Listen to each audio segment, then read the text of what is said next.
누가복음 13장에 열매는 어떻게 맺을 수 있는가에 대해서 열매가 무엇이고 또 열매라는 것이 과연 어떤 열매를 말씀하시는가에 대해서 여러분들에게 말씀을 같이 나누고자 합니다. 성경을 간단히 여러분들에게 누가복음 13장을 여러분들에게 간략하게 소개하고 또 말씀을 띄우도록 하겠습니다. 누가복음 13장 1절에서부터 5절까지의 말씀은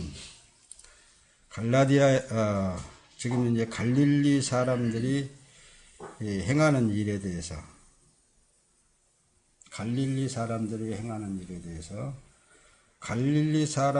피를 제물에 섞어 가지고 제사를 드리는 그런 사건과 또 그 뒤에 말씀을 보면은 실로암 망대가 무너져 가지고 사람이 죽었는데 18이나 죽은 그 사람들에 대해서 갑자기 객사하는 그런 상황 속에서 빌립은 지금 이제 묻고 있는 것입니다. 죄에 대해서. 저 사람들이 죄가 얼마나 많으면은 저런 객사를 하고 저런 죽음을 맞이하겠습니까? 그런 마음으로 예수님과의 대화를 나누고 있습니다.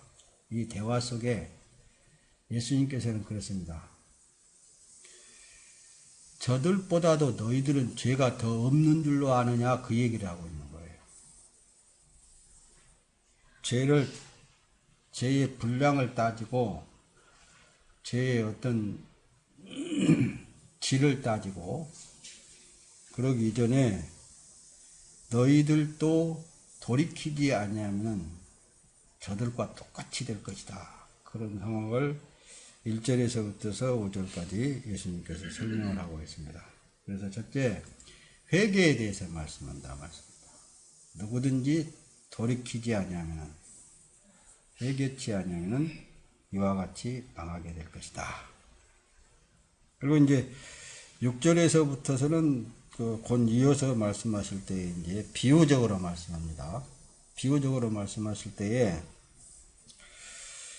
이제 포도원에 무화과 나무를 심은 것이 있었는데 해마다 와서 무화과를 따려고 하는데 무화과가 열리지를 않고 잎만 무성하게 자라가지고 땅만 버리고 있다는 말씀입니다. 거름만 싹 빨아먹고 땅만 버리고 있는 것을 말합니다.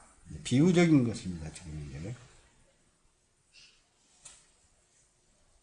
그러니까 주인이 하는 소리가 저 땅만 버리고 있으니까 저건 잘라 버려라. 이렇게 말씀드렸을 때 종이 1년만 기다려 보십시오. 내가 다시 두 파고 거름도 다시 새롭게 주어서 내년에 무화과가 열면은 놔두시고 열지 않으면은 잘라버리십시오. 이런 것을 이제 5절에서부터서 6절에서부터서 9절까지의 그런 내용이 나옵니다. 이 말씀은 어떤 근본적인 씨가 잘못되어 있다는 말씀입니다. 나무 자체가 잘못되어 있는 것을 말씀을 지금 이제 비유적으로 말씀하라는 거예요. 아무리 많이 먹고 아무리 은혜를 많이 받고 한다 할지라도 근본이 안 바뀌니까 자기 속에서 나오는 것은 여전히 무성한 열매가 나오는 게 아니라 의의 열매가 나오는 게 아니라 무성한 잎만 잔뜩 핀다 그 말씀입니다. 현재 이 시대에도 교회 다니면서 은혜는 많이 받고 말씀은 많이 먹었어도 변하지 않는 것, 근본 자체가 변하지 않는 것을 비유적으로 예수님께서 말씀을 하는 내용 중에 하나입니다. 그 다음에 이제 10절부터서 이제 말씀을 하고 계시는데 10절의 내용은 지금 이제 38년 동안이나 귀신 들려서 앓은 한 여자를 예수님께서 이제 치료를 하시고, 이 유대민족 제사장이나 이 서기관들은 왜 하필이면 주일날 그런 병 고침을 받고 병 고치는 일을 행하느냐. 이것은 하나님의 율법에 어긋난 것이다. 그랬을 때 예수님께서는 그들을 향하여서 말씀하시는 내용이 이겁니다. 38년 동안, 그러니까 아브라함의 자손이라고 여기는 표현을 합니다.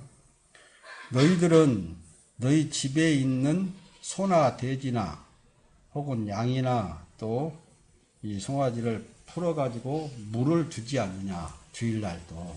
그런데 이 아브라함의 딸은 38년 동안이나 매여 있었는데, 어때? 주일날 조금 그걸 풀어준 것이 뭐가 그렇게 잘못됐느냐.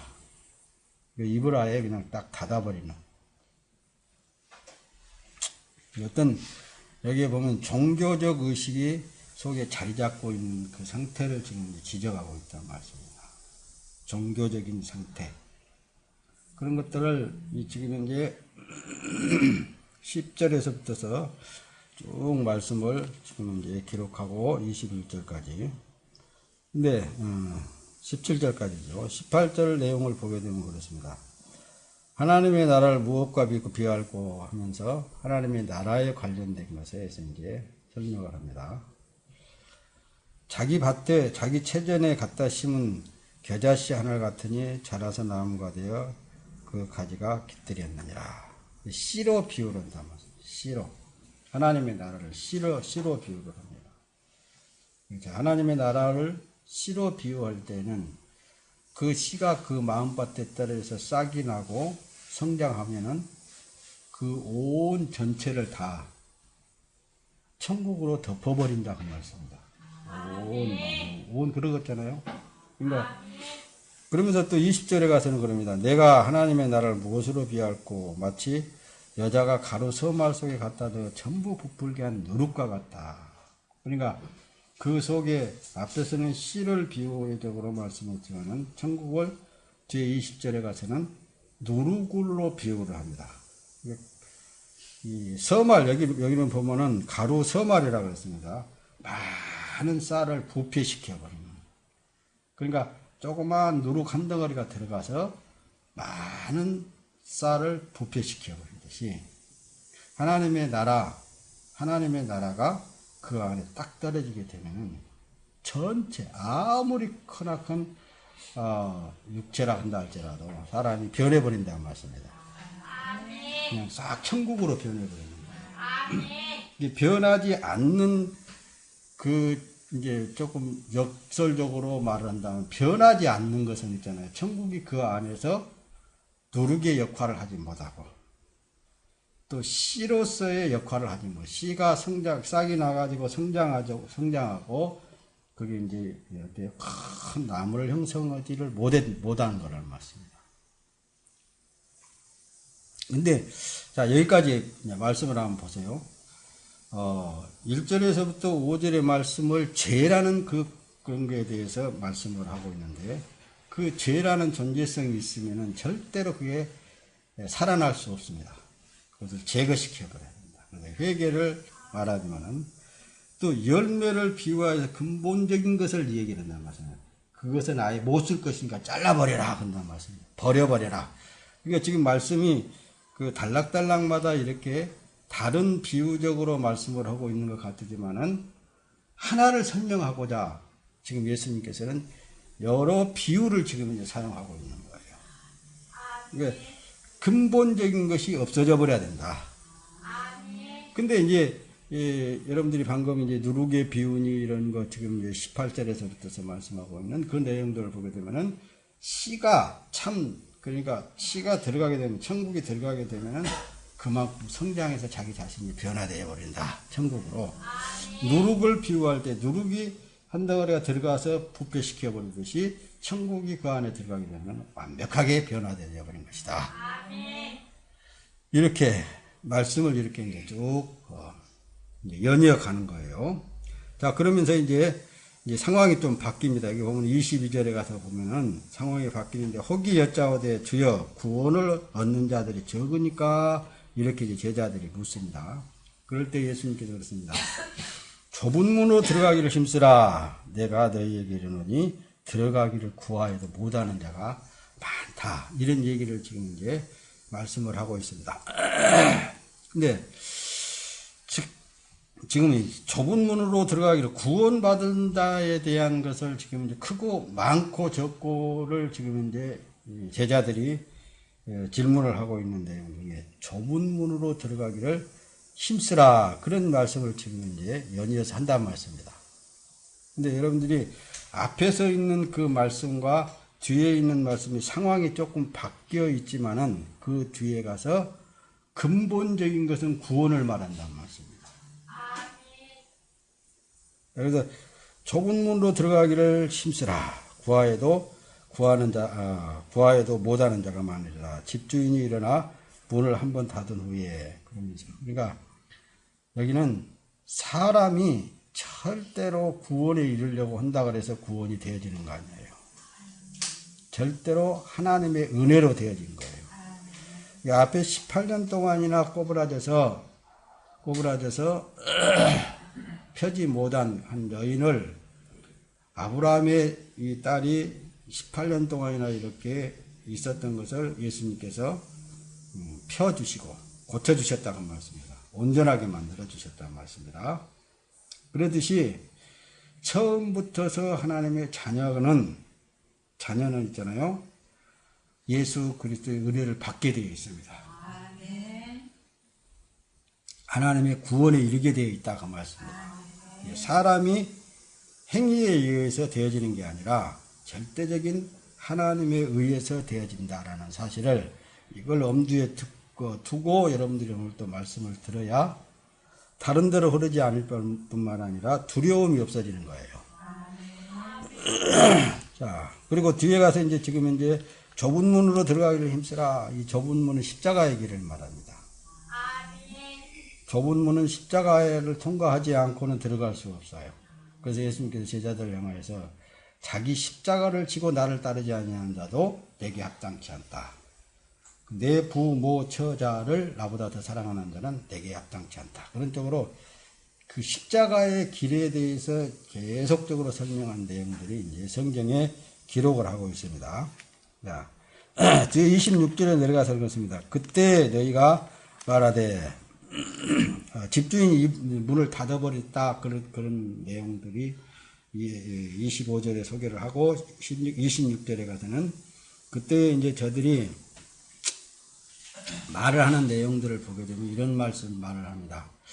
아니 주님이 길거리에 가르칠 때 나 그때 거기서 배웠고 또 그때 주 안에서 내가 먹고 마셨고 그렇게 살았는데 왜 문을 닫아놓고 나를 안 열어줍니까? 했을 때 이 예수님은 하는 말이 어디로 해가지고 왔는지 나는 너희들을 알지 못한다 그러는 거예요. 어디로 해가지고 너희들이 왔는지 나는 알지 못한다. 그러면서 이 행악하는 자들아 나를 떠나가라 이렇게 말씀을 하는데 다른 성경에는 이 불법을 행한 자들아 여기서 떠나가라 이렇게 말합니다. 불법. 이거는 이제 발람 선지자에 대해서 설명할 때 여러분들에게 많이 설명을 드렸어요.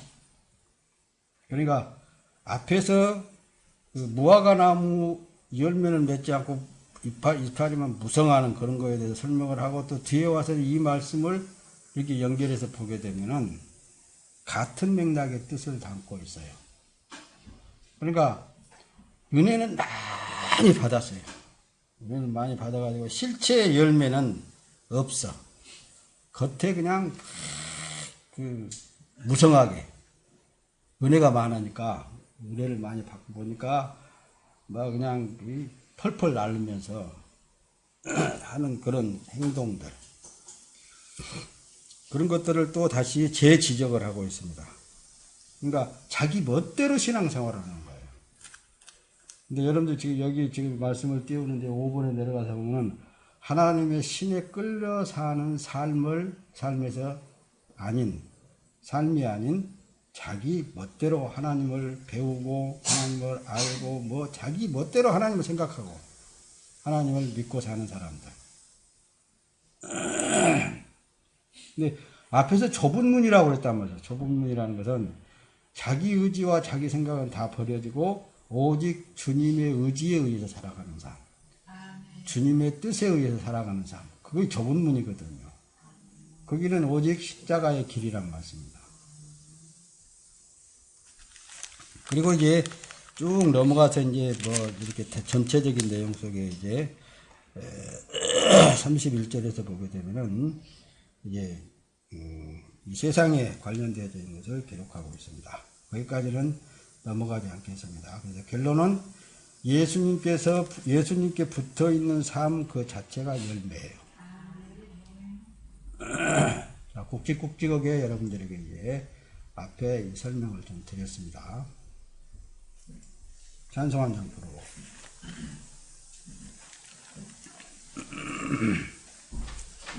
364장입니다. 찬송가.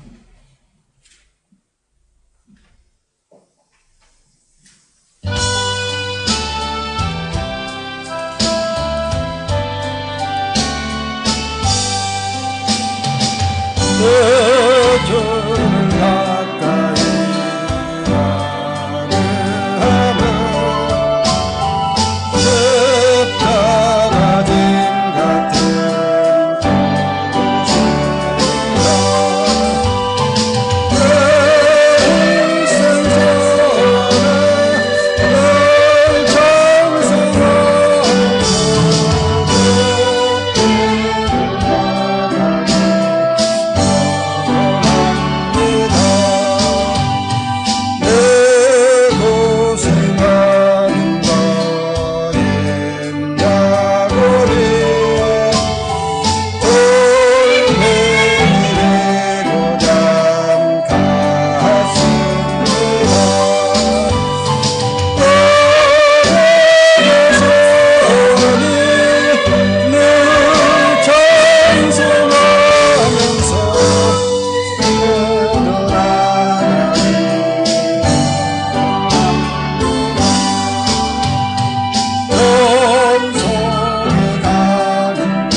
예수님께서는 모든 사람을 죄인으로 취급을 해버립니다.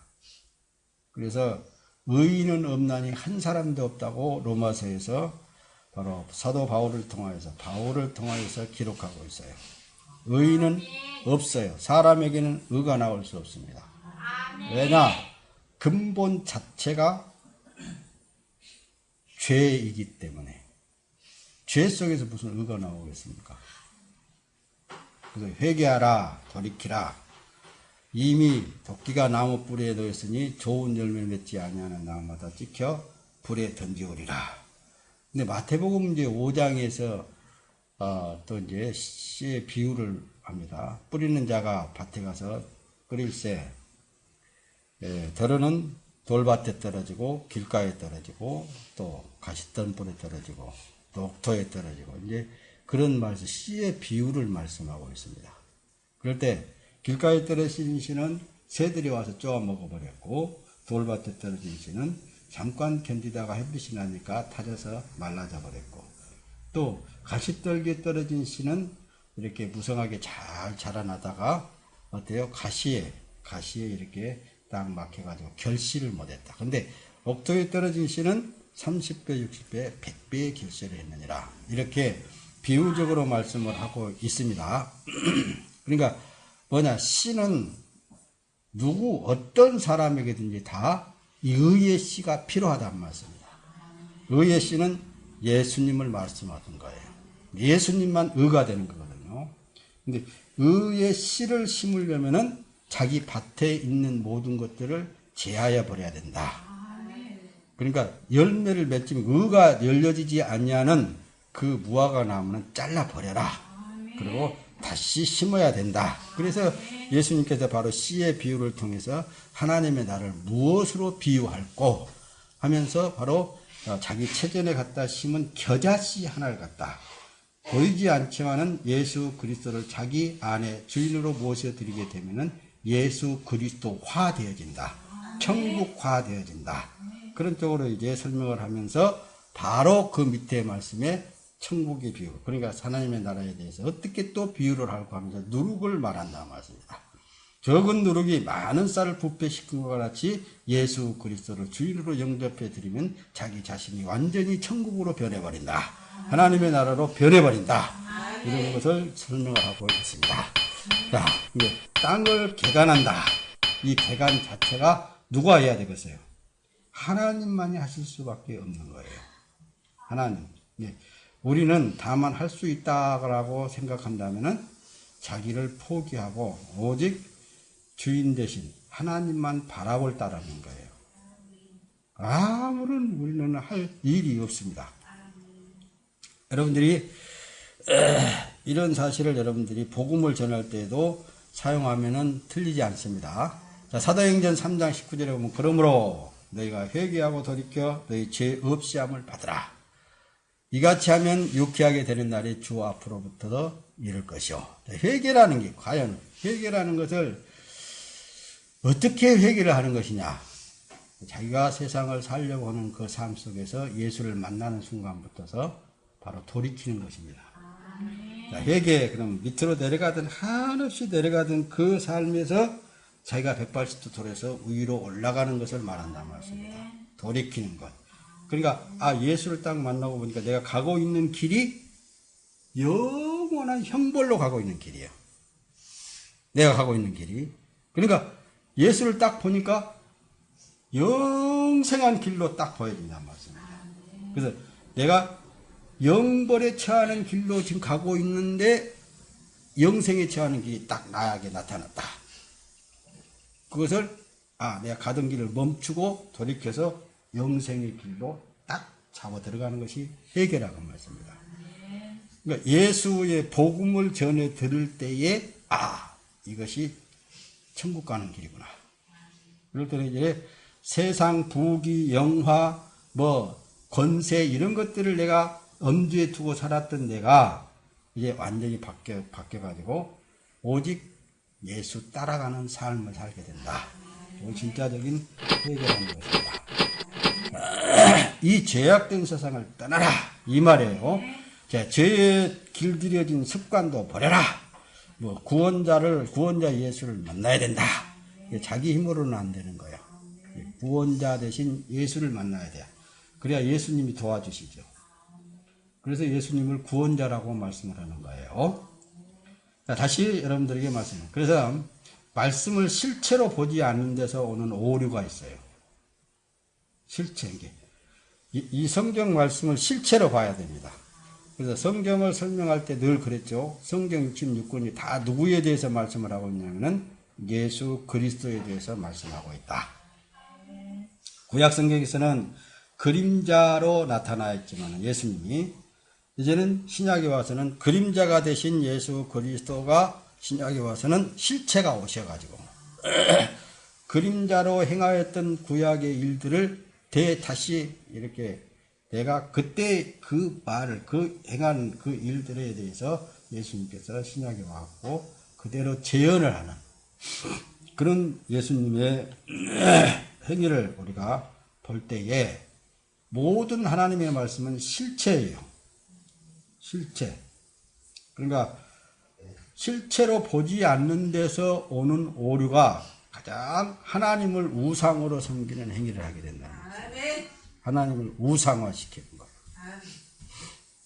그러니까 조금 전에 말씀을 드렸듯이 내가 지금 눈을 열려가지고 보니까는 내가 영벌에 처하는 길로 가고 있었어. 그런데 눈을 열어서 딱 예수님을 보니까는 영생의 길이 거기에 있단 말씀입니다. 그렇게 딱 실체로 보여져야만이 내가 회개하고 예수님께로 갈 수 있는 거예요. 예수님 앞에 엎드려서 나는 죄인입니다. 베드로가 그랬죠. 부활하신 이후에 베드로는 나는 고기 잡으러 간다 하고 바다에 가서 고기를 잡는데 예수님께서 나타나셔가지고 바로 너희들이 고기를 잡았느냐? 배 그물을 오른편에 던져봐라. 그랬을 때에 그물이 찢어질 정도로 많이 잡힌 그런 사건을 통해서 베드로가 주시하던 예수님이 또 다시 나타나셨습니다. 그리고 물 위로 처벅처벅 걸어서 예수님께 나간다는 말씀입니다.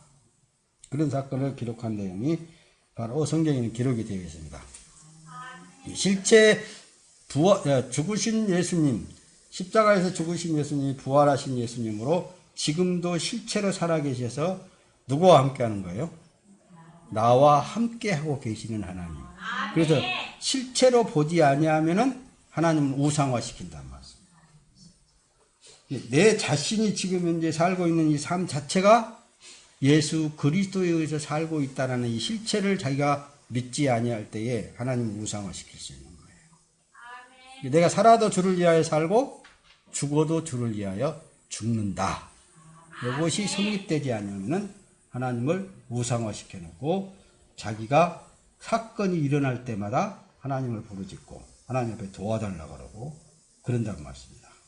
이게 지금 발람이 하는 짓들이거든요. 어려운 일만 생기면 하나님 앞에 나와가지고 어려운 일이 안 생기고 저기 하면 지멋대로 살고 그게 아니라 내가 어려운 일이 생겨도 이것은 주님께서 생하는 것이고 즐겁고 기쁘게 사는 것도 주님께서 생하는 것이고 실체를 믿는 믿음으로 사는 사람은 첫째 율법주의에서 그래서 벗어나지 못하는 거예요. 예수님을 실체와 자기 연합되어진 실체화시키지 못하면은 율법에서 벗어나지 못합니다. 자꾸만 뭐가 자기가 행해야만 뭐 하나님께서 역사하고 일하고 자기가 행하지 않으면 하나님께서 복주지 않고 이런 쪽으로.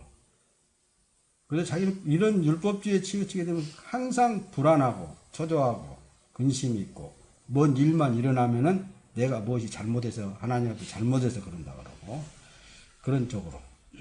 자, 두 번째로 보면은 종교 생활에서 벗어나지 못해요. 이런 사람들은. 그래서 내가 새벽기도 한번 안 나갔더니 뭐 교통사고가 났다든가. 내가 주일 예배를 한번 빠졌더니 이게 뭐 그 사기를 맞았다든가 돈을 몇 억을 사기를 맞았다든가. 뭐 뭔 일만 일어나면은 거기다 갖다 두드려 맞히는 거예요. 그게 아니고 지금 이제 말씀을 실체화시키지 못하는 데서 온다 그랬습니다. 그러니까 내가 사기를 맞았든지 도둑을 맞았든지 뭐 교통사고를 났든지 뭐 어떤 사건이 일어났든지 내가 사는 삶이 아닌 누가 사는 거예요? 주님에 의해서 살고 있는 삶이기 때문에 그건 주님이 나를 통해서 어떤 뜻을 이루어 나가고 있는 삶이에요. 이게 이제 실체화된 믿음을 말하는 것입니다.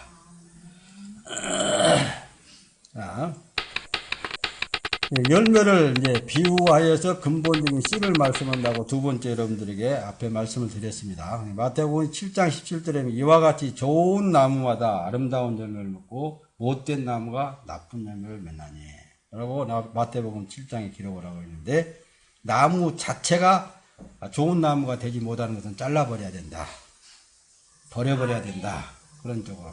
아름다운 열매를 맺는 것은 나무 자체가 아름답기 때문에 그렇다. 이 세상에 있는 사람은 다 나무가 좋은 나무가 아니라 나쁜 나무라고 말했습니다. 예수님만 좋은 나무예요. 그러니까 자기를 버리고 자기라는 나무를 잘라버리고 거기다가 예수님을 갖다가 꽂아야 돼요. 그걸 지금 이제 나무에 대한 비유를 말씀하고 있습니다. 자, 누가복음 4장 이제 6장 44절은 나무는 각각 그 열매로 아나니 가시나무에서 무화과를 또는 찔레에서 포도를 따지 못하느니라. 그렇지 않겠습니까? 찔레나무에서 무슨 포도가 열리겠어요? 무화과 나무에서 무슨 뭐가 열리겠어요? 무화과가 열려야지. 그러니까 우리 삶 자체가 예수가 살지 않냐면 그건 죄만 나오는 거예요. 나의 의는 하나도 없다. 오직 예수님의 의에서만 의가 되어진다. 그것을 설명을 하고자 말씀을 드리는 것입니다. 자, 세 번째로 보면 종교적 의식이 속에 자리 잡고 있는 것을 책망하시는 내용이 바로 성경에서는 지금 기록을 하고 있어요.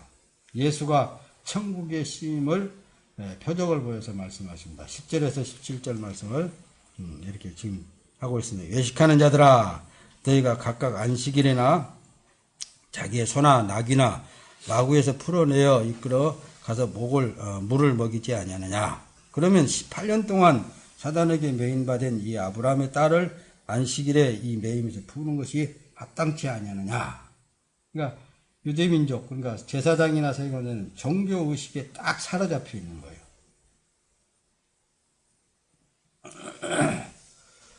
그런 것을 지금 이제 예수님께서는 지적을 하면서 예수 안에는 율법이 있습니다. 우리가 율법을 터득해가지고 율법을 따라서 행하지 아니해도 예수 그리스도가 율법 그 자체예요. 그러니까 내 안에 예수 그리스도를 심어서 예수화 시켜놔두면 아무리 세상의 법이 좋다 한다 할지라도 하나님의 법을 따르다 법만큼 넘어갈 수가 없습니다. 그만큼 예수화, 그러니까 하나님의 나라화 되어진 사람은 이 세상의 법에 적용받지 않는 삶을 살게 되어진다. 마태복음 3장 1절 이미 도끼가 나무 뿌리에 놓였으니 좋은 열매 맺지 아니하는 나무마다 찍혀 불에 던지우리라. 이 말씀을 무섭게 전하는 사람들이 있는데 이미 열매 맺지 좋은 열매 맺지 않는 사람은 잘라서 버려버려야 되겠잖아요. 버려버림을 당하는 그런 사람에게는 복이 있다라고 여러분들에게 설명을 드렸습니다. 찍힘을 당하는 자. 거기다가 예수를 심기 위해서 의의 열매가 맺히는 것을 심기 위해서. 그러니까 이제 예수가 임재되어진 사람은 하나님이 자기에게 삶 속에 나타나서 역사하심을 체험하면서 사는 삶이 제사 드리는 삶이에요. 예배 드리는 삶이란 말씀입니다. 감사가 뭐예요? 그럴 때 진정한 감사가 나오게 되어 있습니다. 하나님이 그 일을 이렇게 일어나가시는구나. 그럴 때 진정한 감사가 막 자기에서 쏟구쳐 나온다는 말씀입니다. 천국의 씨가 천국을 이룬다는 말씀입니다. 자, 요한복음 1장 4절에 가서는 그 안에 생명이 있었으니 이 생명은 사람들의 지라. 또 주여 태초에 주께서 땅에 기초를 두셨으며 하늘도 주의 손으로 지으신 바라. 그래서 그 안에 생명이 있었으니 이 생명 사람들의 빛이라고 하는 말씀. 이 세상 천지를 창조하기 이전부터서 예수님은 계셨고 창조하신 이후에도 예수님은 여전히 계셨어요. 그러나 모든 만물은 하나님의 은혜 가운데 살고 있지만 우습기 짐승보다도 더 타락해버린 사람만 하나님을 인식하지 못하고 사는 삶 그 자체가 바로 하나님 앞에는 죄악이 되는 것이다 라는 말씀입니다. 자, 하나님의 신에 끌려 사는 삶 그 자체가 어떻습니까? 22절에부터 30절에 대한 설명을 하고 있는 거예요. 하나님의 신에 끌려서 사는 삶을 예수님께서는 그러죠. 너희가 아브라함과 이삭과 야곱과 모든 선지자는 하나님의 나라에 있고 오직 너희는 밖에 쫓겨난 것을 볼 때 거기서 슬피 울며 이를 갈미시리라. 여기 보면은 지금 이제 모세가 여기 나옵니다. 모세는 누구에 의해서 살고 있었어요? 하나님에 의해서, 여호와 하나님에 의해서.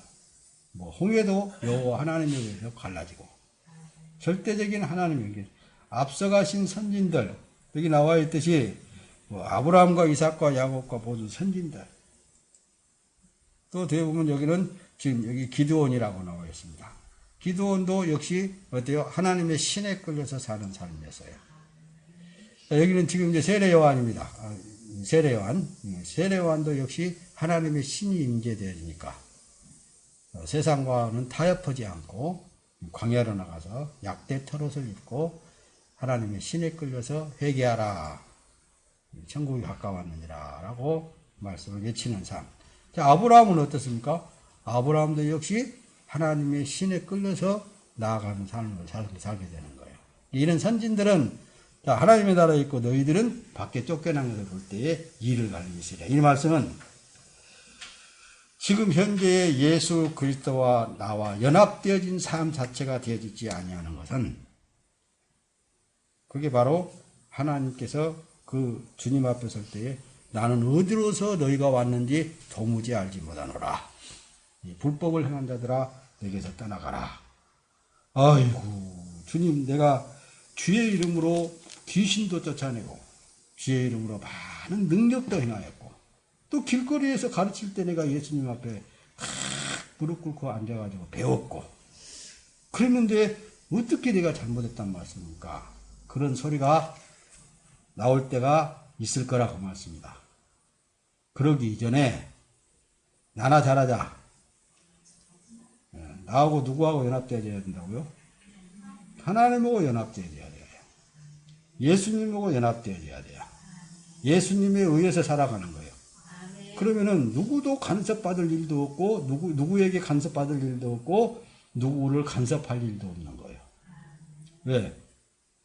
모든 일은 다 전지전능하시고 무소부지하신 하나님께서 하고 계시기 때문에.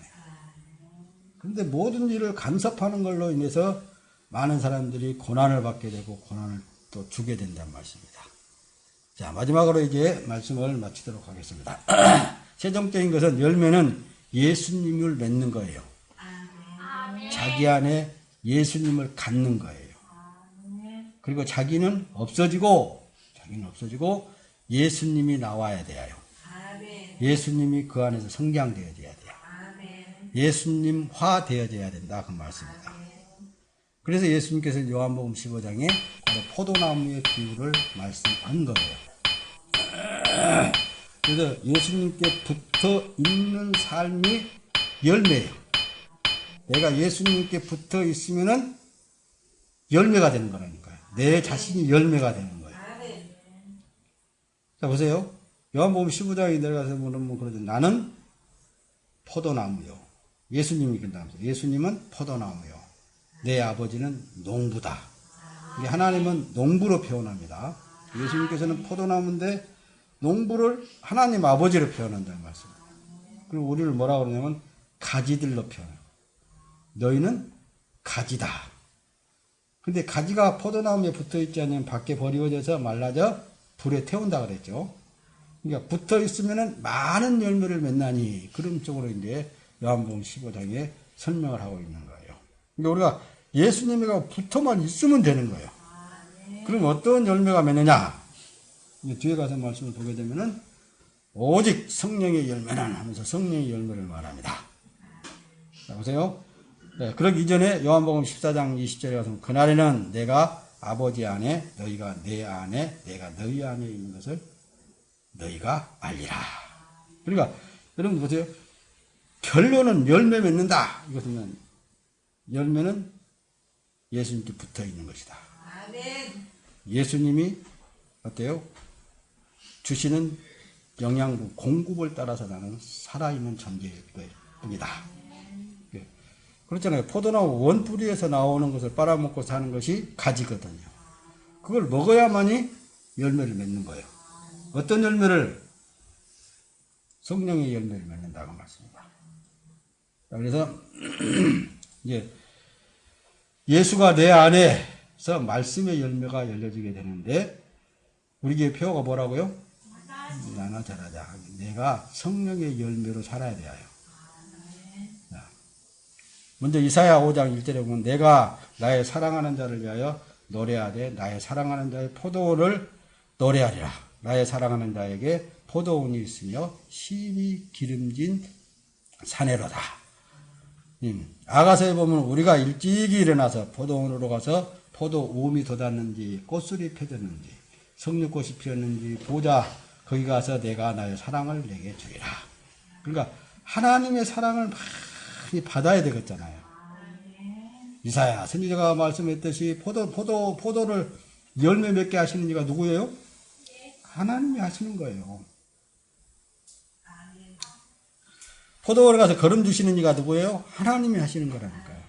우리는 예수 그리스도께만 붙어만 있으면 되는 거예요. 붙어 있으면은 자동적으로 그분에 의해서 열매를 맺히게 되어 있다니까요.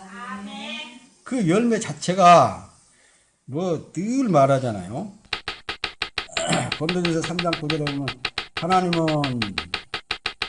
우리는 하나님의 동역자들이요 너희는 하나님의 밭이요 하나님의 집이니라 그렇게 나왔어요. 밭으로 표현을 합니다. 그러면서 이제 이사야서 보게 되면 32장 20절 모든 물가에 씨를 뿌리고 소와 나귀를 그리로 모으는 너희는 복이 있는 자라다.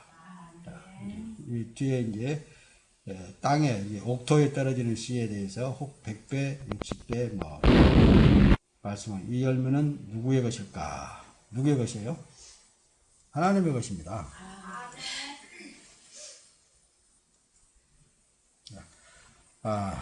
이제 이 말씀만 하고 마칠 거예요. 내 안에 어떤 열매를 말씀하시는가? 성령의 열매를 말한단 말씀입니다. 빌립보서 1장 11절에 예수 그리스도로 말미암아 의의 열매가 가득하여 하나님의 영광과 찬송이 되게 하시기를 구하노라. 할렐루야. 이제 말씀을 조금 이제 좀 은혜가 좀 내리기를 예수님의 이름으로 부탁을 드립니다. 우리가 삶 속에 있잖아요. 의의 열매라고 그러니까 우리의 삶 속에 예수님이 나타나서 나는 할 수 없는 것을 주님이 하신다는 말씀입니다. 이 은혜가 너무 크게 나타나는 거예요. 너무 감복이 되어지는 거예요. 그러다 보니까는 자기 혼자서 좋아가지고 하나님 감사합니다. 예수님 감사합니다. 이런 것이 나오는 거예요. 그러니까 이 기쁨은 누구하고 같이 나눌 수도 없어. 예수님이 의의 열매가 앞에 여러분들이 말씀을 잘 제대로 먹었으면은 이 말씀이 은혜가 됩니다. 이제. 내 속에서는 의가 도저히 나올 수 없단 말씀입니다. 상대를 용서하고 상대를 이해하고 상대를 품안을 수 있는 그런 것들이 전혀 없어요. 그런데 그런 것이 된다면은 이건 놀라운 사건이거든요. 그런 것을 느낄 때마다 내 안에서 막 감사 북구쳐 막 넘치는 거예요. 그 이제 이 갈라디아서 이제 5장 22절에 오직 성령의 열매는 사랑, 희락, 화평 이런 것을 이제 기록하고 있잖아요. 이상하게 내 안에서 사랑이 막 흘러 넘치는 거예요. 기쁨이 막 흘러 넘치는 거예요. 이상하단 말씀입니다. 이건 도저히 환경을 본다든가 어떤데 저기로 봐서는 이 마음이 내 속에서 나올 수가 없는데 이게 막 나오는 거예요. 이게 뭐예요? 예수님에 의해서 나오는 거죠. 예수님에 의해서 나오는 거죠. 이게 이제 오직 성령의 열매 이렇게 말한다는 말씀입니다. 내게서 이것은 맺혀지는 거예요. 그래서 저도 여러분께 말씀드렸듯이 우리가 겨자씨 하나 같은 그 씨 하나를 내 안에 심겼더니 하나님의 나라화 되어져 버리더라. 예수화 되어져 버리더라. 누룩의 비유를 통해서 말씀했듯이 누룩이 내 안에 들어오더니 예수가 내 안에 들어오더니 이게 예수화 되어져 버리더라. 오직 성령의 열매 사랑이라고 그랬죠. 사랑은 누구예요? 실제로 볼 때 하나님이라고 했다며. 하나님의 일들이 막 기쁨이 넘친다 말씀입니다. 화평이 넘친다 말씀입니다. 내가 참을 수 없는데도 참아져 버린다 말씀입니다.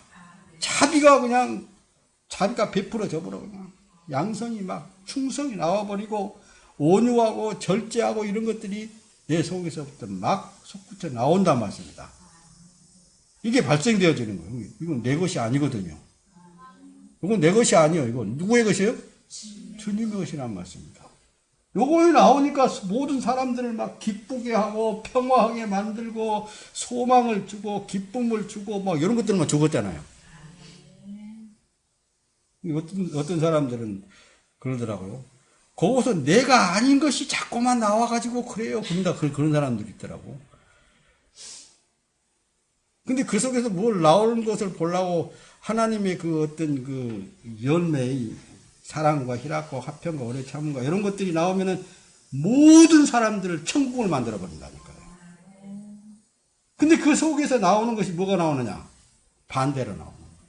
불화와 근심과 걱정과 염려와 막 그냥 이런 것들이 나와가지고 온 주위의 사람들을 그렇게 만들어 버려요.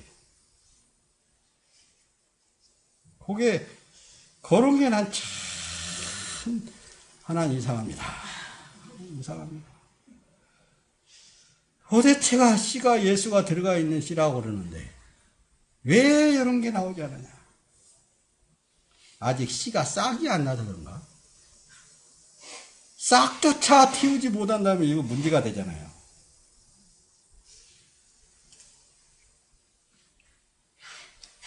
말씀을 마칩니다. 여러분,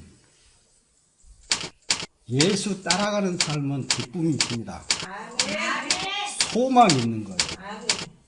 또 왜 그러는 내가 가는 길이 지금 많이 보여지고 있는 거거든요. 내 삶 자체가 후회가 없는 삶이거든요. 모든 것이 다 뭐예요? 영광스러운 삶이 그곳을 향해서 나가는 삶이거든요. 자, 데살로니가서 예수께서 너희를 위하여 죽으사 우리로 하여금 깨든지 자든지 자기와 함께 살게 하려 하십니다. 깨든지 자든지 예수님께서는 원하는 것이 뭐냐면 내가 너와 함께 자기도 하고 살기도 하고 죽기도 하고 살기도 하고 뭐든지 주님께서는 그러기를 원하거든요. 예수님은 어때요? 모든 사람들에게 다 평화를 주잖아요. 기쁨을 주잖아요. 어떤 상황에서든지 다 그냥 그 예수가 나와서 사는 삶이 예수님께 붙어 있어서 열매 맺는 삶이라니까요. 주님하고 붙어 있는 삶은 그 상황을 변화시켜버리는 거예요. 사랑은 오래 참고 사랑은 온유하며 투기하는 자가 되지 아니하며 사랑은 자랑하지 아니하며 거만하지 아니하고 무례히 행치 아니하며 자기의 유익을 굳지도 아니하고 성내지도 아니하고 악한 것을 생각지도 않고 불의를 기뻐하지도 아니하고 진리와 함께 기뻐하고 모든 것을 참으며 모든 것을 믿으며 모든 것을 바라며 모든 것을 견디느니라. 이것이 하나님에게 주신 하나님의 사랑이란 말씀입니다. 이게 하나님화 되어지면 이거 자동적으로 이렇게 되어지는 거예요. 이게 되어지는 거라니까요. 그러니까 이 세상에 물질이 있고 권세가 높고 낮고 그런 걸 이런 것을 우리는 지배받지 않습니다. 그냥 그 삶 자체를 즐기면서 하나님의 은혜 안에서 사는 것이 하나님의 사랑이라고 말씀을 드리는 거예요. 이 삶이 여러분들의 전체적인 남은 육체의 삶이 되기를 예수님의 이름으로 축원합니다.